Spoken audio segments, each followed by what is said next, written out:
Assalamualaikum warahmatullahi wabarakatuh. Selamat anak-anak, berjumpa lagi dengan Pak Farid.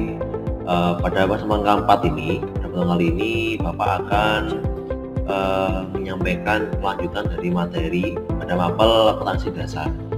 Nah, pada materi kali ini nanti ada hubungannya dengan materi yang sebelumnya. Jadi Bapak harap nanti anak-anak tetap harus melihat catatan yang minggu kemarin. Jadi silakan diperhatikan ya. Baik, untuk memulai pembelajaran kali ini, mari kita awali kegiatan hari ini dengan membaca basmalah bersama. Bismillahirrahmanirrahim. Baik anak-anak, untuk menyingkat waktu ya. Jadi pada pertemuan hari ini kita masuk ke pertemuan yang keempat. Pada pertemuan yang keempat ini di akuntansi dasarnya Pak Farid kita akan membahas ya lebih detail kembali terkait tentang kegiatan yang ada di akuntansi khususnya. Namun jangan lupa untuk tetap belajar, tetap melihat catatan akuntansi dasar pada pertemuan-pertemuan yang sebelumnya ya anak ya. Oke, baik, pada kali ini kita akan membahas kompetensi dasarnya, yaitu terkait tentang asumsi, kemudian ada prinsip dan konsep dasar akuntansi. Ini sebenarnya ada lanjutannya dengan pertemuan yang ke-1 ya kalau nggak salah ya, terkait tentang akuntansi. Jadi ini adalah asumsinya mengapa orang-orang atau mungkinlah seluruh pihak yang ada di dunia ini belajar mengenai akuntansi ya. Dari kompetensi dasarnya tadi ada beberapa indikator yang harus kita selesaikan. Kita nanti harus memahami tentang prinsip dasar akuntansi, dan yang kedua adalah kita harus belajar mengenai konsep dasar akuntansi. Ini lanjutan dari pertemuan yang pertama atau yang kedua. Jadi kalau anak-anak pada pertemuan yang pertama dan kedua itu sudah memahami, insya Allah pada pertemuan yang kali ini anak akan mudah untuk belajar dan memahami. Makanya tetap lihat video-video pada pertemuan yang sebelumnya. Yuk, kita langsung aja yuk. Oke, pada pertemuan kali ini yang pertama, apa itu asumsi dasar akuntansi? Sebelum kita masuk ke prinsip ya. Jadi ada beberapa teori terkait tentang asumsi dasar akuntansi. Yang pertama ada namanya cash basics atau dasar tunai, di mana dasar akuntansi yang menetapkan bahwa pencatatan transaksi atau peristiwa ekonomi itu hanya dilakukan apabila transaksi tersebut menimbulkan perubahan pada kas. Jadi asumsi bahwasanya nanti ketika kita belajar mengenai akuntansi ingin menambahkan kas kita, itu nanti akan mempengaruhi dasar tunai atau namanya cash basics. Seluruh kegiatan yang mempengaruhi kas. Apa itu kas Pak? Nanti akan kita bahas di pertemuan yang akan datang.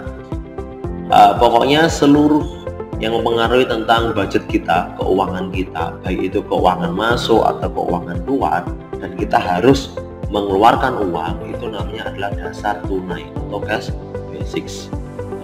Namun Pak, terus ketika kita melakukan kegiatan yang tidak mengeluarkan uang atau menerima uang, terus gimana?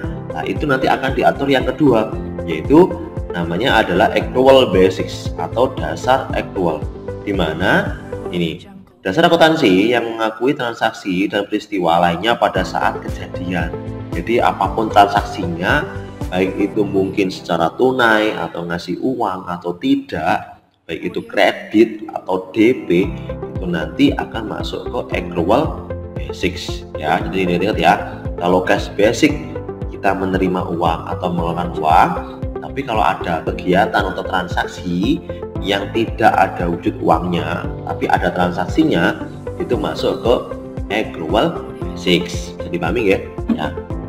Yang ketiga, ini artinya apa? Konsep entitas atau kesatuan usaha adalah akuntansi harus berlaku untuk setiap unit ekonomi secara terpisah.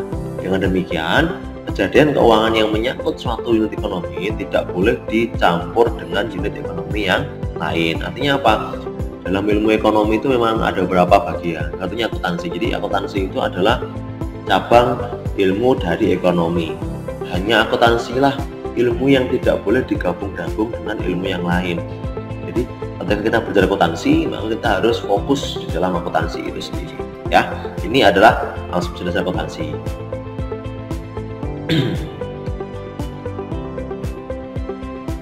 Asumsi yang berikutnya adalah going concern assumption. Artinya apa? Laporan keuangan ini disusun dengan anggapan bahwa perusahaan akan melanjutkan usahanya di masa depan dan tidak bermaksud mengurangi skala usahanya atau bahkan melikuidasi. Artinya apa? Asumsi akuntansi itu kita harus beranggapan bahwasanya usaha kita di bulan ini itu berjalan dan bulan depan harus tetap berjalan. Jangan sampai kita berasumsi bahwasanya ini bulan ini adalah bulan terakhir, bulan depan itu adalah kita nggak bisa berkegiatan lagi, itu salah.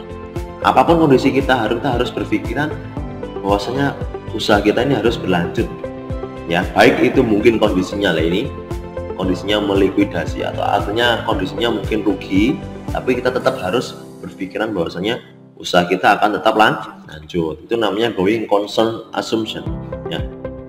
Yang ketiga, yang kelima adalah artinya unit moneter atau monetary unit assumption. Artinya apa? Seluruh transaksi dan peristiwa ekonomi itu dapat dinyatakan dalam satu mata uang tertentu. Artinya apa? Dalam akuntansi khususnya ya di beberapa negara itu ada konsep untuk mata uang yang digunakan. Kalau di Indonesia maka kita biasanya menggunakan transaksi pada umumnya itu menggunakan nilai rupiah.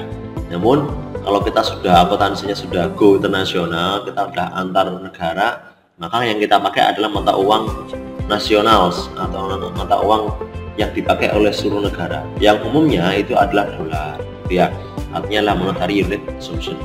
Yang keenam adalah namanya accounting period assumption. Artinya periode akuntansi. Biasanya laporan keuangan dari akuntansi ini itu harus disampaikan itu untuk periode-periode. Pada umumnya di dalam perusahaan yang menggunakan sistem akuntansi itu kita menggunakan 12 bulan, ya.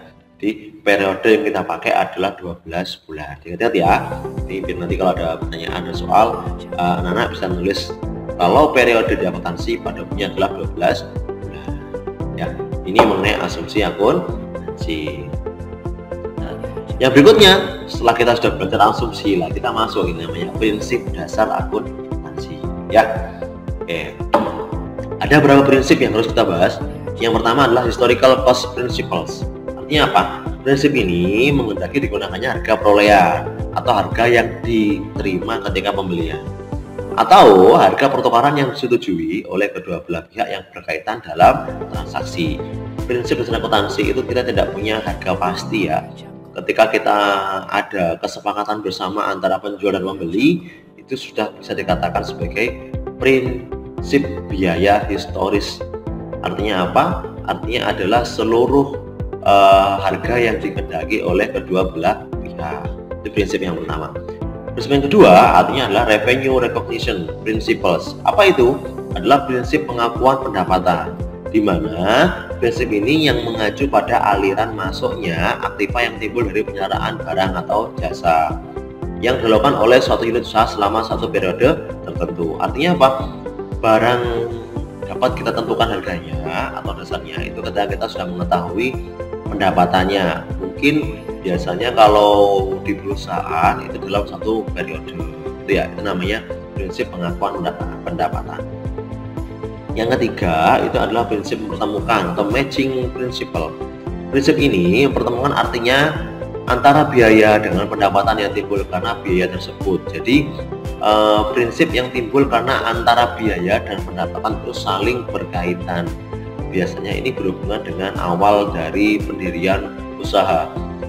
Berapapun jumlah biaya kita yang kita keluarkan itu harus kembali minimal lah balik modal sesuai dengan apa yang kita keluarkan, ya.